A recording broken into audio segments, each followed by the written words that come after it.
사도신경 하시겠습니다. 전능하사 천지를 만드신 하나님 아버지를 내가 믿사오며 그 외아들 우리 주 예수 그리스도를 믿사오니 이는 성령으로 잉태하사 동정녀 마리아에게 나시고 본디오 빌라도에게 고난을 받으사 십자가에 못 박혀 죽으시고 장사한 지 사흘 만에 죽은 자 가운데서 다시 살아나시며 하늘에 오르사 전능하신 하나님 우편에 앉아 계시다가 저리로서 산 자와 죽은 자를 심판하러 오시리라. 성령을 믿사오며 거룩한 공회와 성도가 서로 교통하는 것과 죄를 사하여 주시는 것과 몸이 다시 사는 것과 영원히 사는 것을 믿사옵나이다. 아멘. 우리 다 함께 찬송하겠습니다. 찬송가 304장 함께 찬송합니다. 찬송가 304장입니다.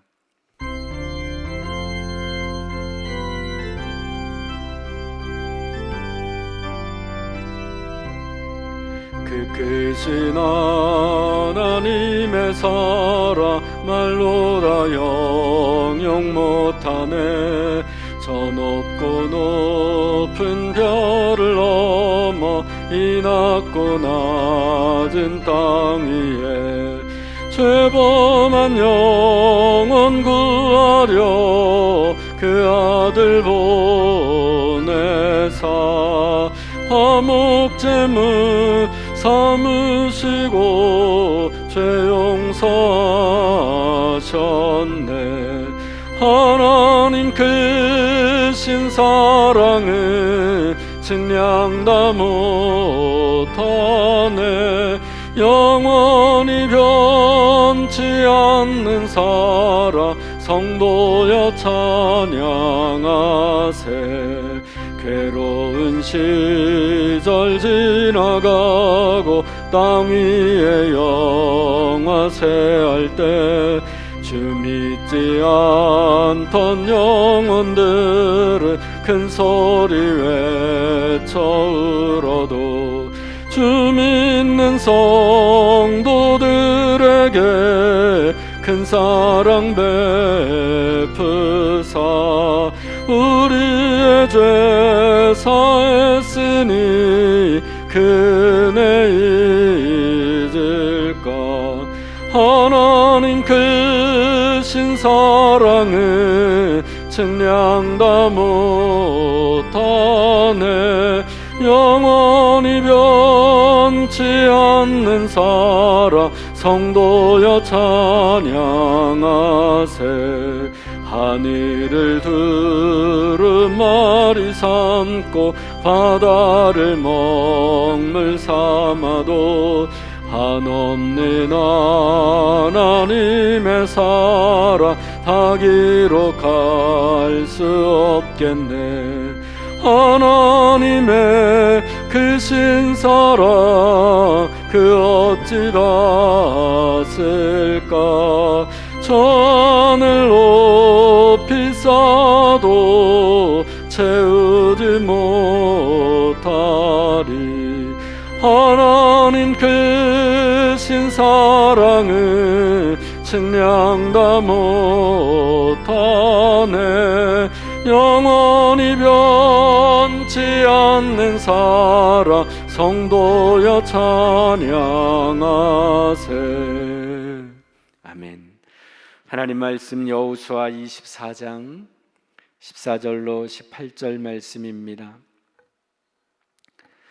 여호수아 24장 14절로 18절 말씀 제가 봉독해 드리도록 하겠습니다. 그러므로 이제는 여호와를 경외하며 온전함과 진실함으로 그를 섬기라. 너희의 조상들이 강 저쪽과 애굽에서 섬기던 신들을 치워버리고 여호와만 섬기라. 만일 여호와를 섬기는 것이 너희에게 좋지 않게 보이거든 너희 조상들이 강 저쪽에서 섬기던 신들이든지 또는 너희가 거주하는 땅에 있는 아모리 족속의 신들이든지 너희가 섬길 자를 오늘 택하라.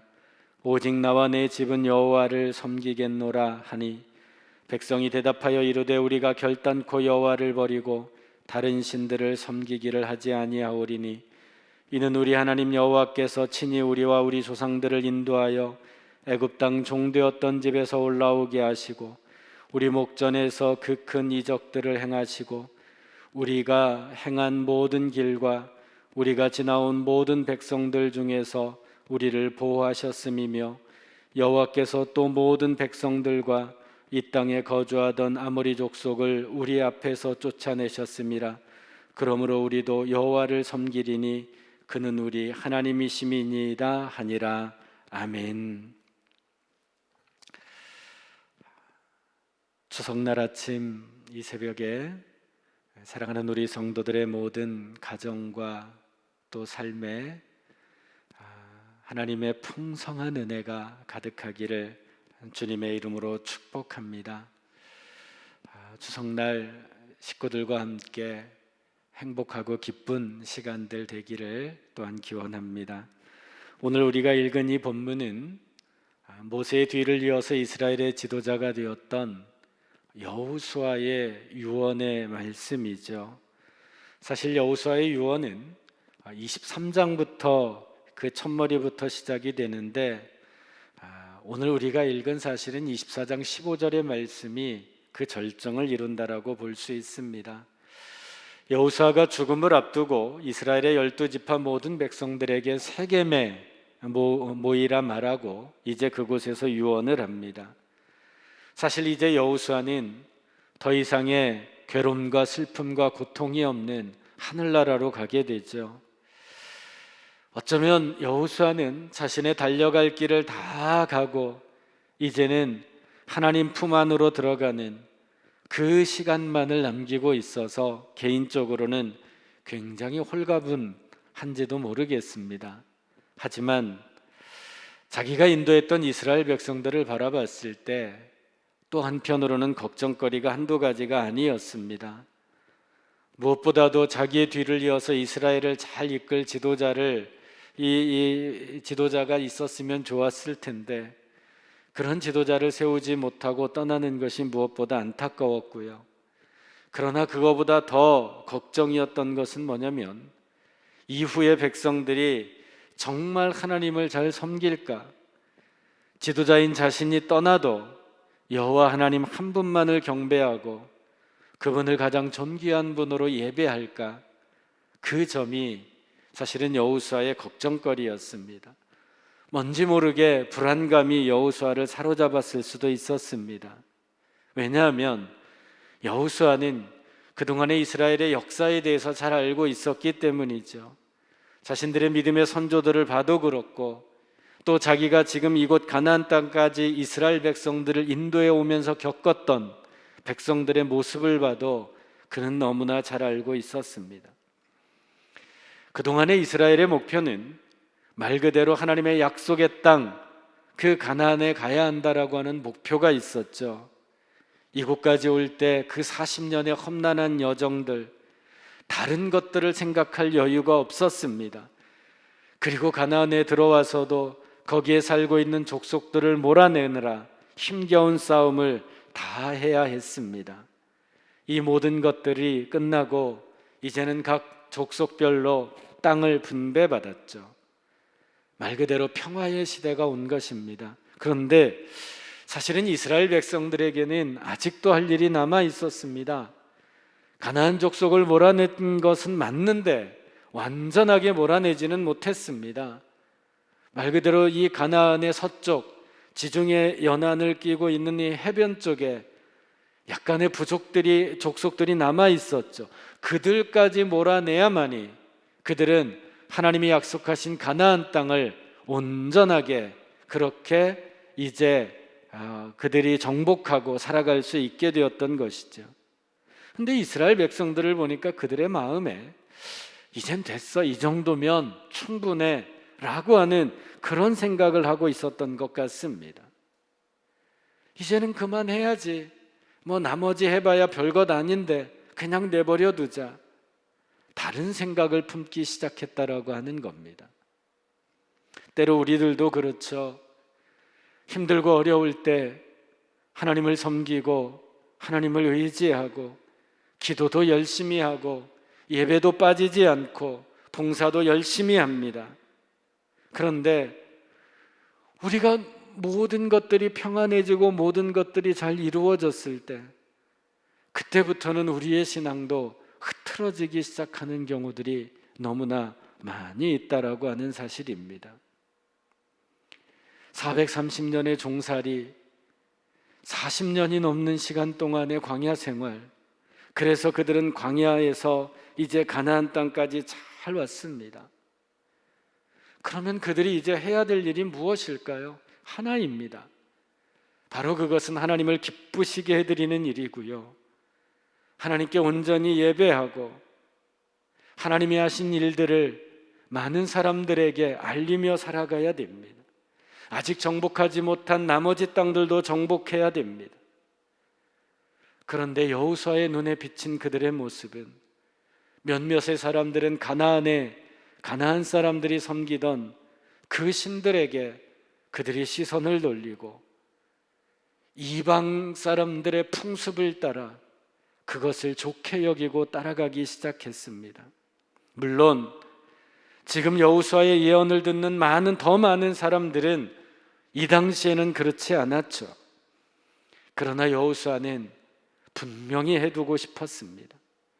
그들의 신앙을 온전히 다지고 싶었습니다. 여러분, 우리의 믿음 생활도 마찬가지죠. 내가 오늘 한번 눈물을 흘리고 내가 오늘 한번 예배 드렸다고 그것이 나의 전부의 신앙생활이 아니라 다지고 또 다지는 것이 우리의 신앙의 삶이어야 됩니다. 여호수아의 유언이 무엇입니까? 너희는 너희가 섬길 자를 택하라. 근데 사실은 이 말은 이스라엘 백성들이 듣기에는 굉장히 황당한 말입니다. 아니, 섬길 자를 택하라니, 지금까지 우리가 여기까지 누구를 믿고 누구의 은혜로 여기까지 왔는데, 하나님이신데 우리가 섬길 분이 하나님 외에 누가 또 있단 말이냐, 그렇게 생각했을 거예요. 그러면서 여호수아는 계속해서 말합니다. 오직 나와 내 집은 여호와를 섬기겠다. 여러분, 우리가 표면적으로 너희들이 다 이방신을 섬겨도 나와 내 집은 하나님만을 섬기겠다, 이렇게 우리가 단순하게 생각하시면 안 됩니다. 앞에서 말씀드렸듯이 오늘 말씀 이전부터 이 여호수아는요, 이스라엘의 역사를 쭉 설명하죠. 아브라함, 이삭, 야곱, 430년의 종살이, 출애굽, 광야의 시간들, 또한 가나안에서의 전쟁들, 왜 이런 이야기들을 이스라엘 백성들에게 유언으로 여호수아는 말하고 있을까요? 하나입니다. 하나님께서 지금까지 너희를 어떻게 돌보셨는지 기억하라는 겁니다. 너희가 잘나서도 아니고 똑똑해서도 아니고 전적인 하나님의 은혜라는 것입니다. 그런데 왜 너희들은 지금 선민답게, 하나님의 백성답게 살지 못하느냐? 그 꾸중인 것이죠. 그래서 여호수아는 말하는 겁니다. 나와 내 집은 오직 하나님만을 섬기겠는데 너희들도 너희들의 태도를 분명히 하라는 것입니다. 이스라엘 백성들은 말하죠. 결단코 우리가 하나님을 버리지 않을 것입니다. 우리를 이곳까지 인도하신 하나님, 우리를 보호하신 하나님, 그 하나님만을 우리가 섬기겠습니다. 그분은 우리의 하나님입니다. 근데 그 말을 듣고 여호수아는 또다시 이야기합니다. 하나님 믿는 게 쉽지 않다. 너희들 잘못하면 너희들이 하나님을 제대로 섬기지 못하면 거룩하신 하나님께서, 질투하시는 하나님께서 너희의 허물과 죄를 결코 용서하지 않을 것이다. 그래도 하나님을 믿겠느냐? 그때 이스라엘 백성들이 말합니다. 정녕 우리가 오직 여호와만을 섬기겠습니다. 그 결단은 여호수아가 죽고 난 이후에 다 물거품이 되고 맙니다. 그들은 결국 가나안에 그 이방신들을 섬기고 그들과 섞여 죄를 지으며 살아가게 되었습니다. 암울한 역사가 시작이 되는 거죠. 그것이 사사기의 이야기입니다. 추석날 아침 조금은 무거운 이야기일 수 있지만 제가 우리의 명절 이 추석에 이 말씀을 드리는 이유가 무엇일까요? 하나님께서 여기까지 우리를 인도하셨고 여기까지 우리와 함께하여 주셨습니다. 코로나의 많은 어려움 가운데도 그래도 오늘 이 시간 우리가 하나님께 함께 예배할 수 있는 그 은혜를 하나님은 우리에게 주셨습니다. 지나간 시간들을 돌아보면 여러분, 우리는 진정 여호와 하나님만을 믿으며 나아왔는지 아니면 세상의 눈을 돌리며 살아왔는지, 세상의 눈을 돌려 살아가는 삶이 여러분 얼마나 우리로 하여금 하나님으로부터 멀어지게 하는 건지 우리는 깨달아야 됩니다. 그 시간만큼 우리는 허송세월을 살아갈 수밖에 없습니다. 지금까지 지내온 것 하나님의 은혜 아닙니까? 아무리 코로나가 우리를 힘들게 만들어도 우리의 삶에 감사할 일들이 얼마나 많이 있습니까? 여러분 가운데는 아직까지도 여러 가지 경제적으로, 가정적으로 많은 부분에서 힘들고 어려움을 겪고 계신 분들도 있을 것입니다. 그럼에도 불구하고 지금까지 지내온 우리의 모든 삶 속에 오늘 우리는 하나님께 감사할 수 있죠. 왜냐하면 그 모든 것이 하나님의 은혜이기 때문에 그렇습니다. 그래서 바울은 로마서 8장에서 누가 우리를 그리스도의 사랑에서 끊을 수 있겠는가라고 말하잖아요. 환난, 곤고, 핍박, 기근, 적신, 위험, 칼, 이 모든 것들, 그러나 그 모든 것들에 사랑하시는 하나님으로 말미암아 우리는 넉넉히 이긴다라고 바울은 고백합니다. 사망이나 생명이나 천사들이나 권세자들이나 현재일 장래일 능력 높음 깊음 다른 어떤 피조물이라도 우리를 예수 그리스도 안에 있는 하나님의 사랑에서 우리를 끊을 수 없다라고 바울은 고백합니다. 오늘 이 추석날 여러분, 그 무엇보다도 감사의 조건들을 한번 찾아보십시오. 무엇이 나로 하여금 여기까지 있게 하였는지, 그럼에도 불구하고 때로 우리는 이스라엘 백성들처럼 이방신을 선택할 수도 있습니다. 왜냐하면 눈에 보이거든요. 그게 안락하거든요. 편안하거든요. 쾌락도 있고 때로는 쉽게 그것을 취할 수도 있고요. 때로는 사람들이 인정하기도 합니다. 그러나 여러분, 우리는 알지 않습니까? 그 안에 영생이 없음을, 영원한 생명이 없음을 우리는 압니다. 하지만 오늘 우리는 하나님을 선택할 수 있습니다. 그분을 섬겨서 여러분, 우리에게 좋은 것이 무엇일까요? 눈에 잘 안 보이고요. 때로는 고난도 있고요. 심적 부담도 우리는 잔뜩 떠안을 수 있습니다. 그러나 하나님과 함께하는 삶은 우리로 하여금 영원한 삶을 허락하여 주신다라고 하는 것입니다. 성령께서 우리와 함께하여 주시고 세상 끝날까지 우리와 동행하여 주실 줄로 믿습니다. 저는 오늘 우리 성도들이 한번 고백했으면 좋겠습니다. 다른 사람들은 다 하지 않는다 할지라도 나와 내 집은 여호와만을 섬기겠습니다. 그렇습니다. 우리의 성부 하나님이신 여호와 하나님, 그분의 아들이신 성자 예수 그리스도, 우리를 구원해 주신 그 예수 그리스도, 그리고 세상 끝날까지 우리와 함께 하시겠다라고 약속하신 성령 하나님, 오늘 우리는 그 하나님을 믿습니다. 그분은 우리를 오늘 지켜주실 것이고요, 우리의 우편에서 우리의 그늘이 되어 주시기에 낮의 해가 우리를 상하지 못하고 밤의 달도 우리를 해치지 못할 것입니다. 그분은 우리의 모든 환난을 면케해 주실 것이고 우리의 영혼을 지켜주실 것입니다.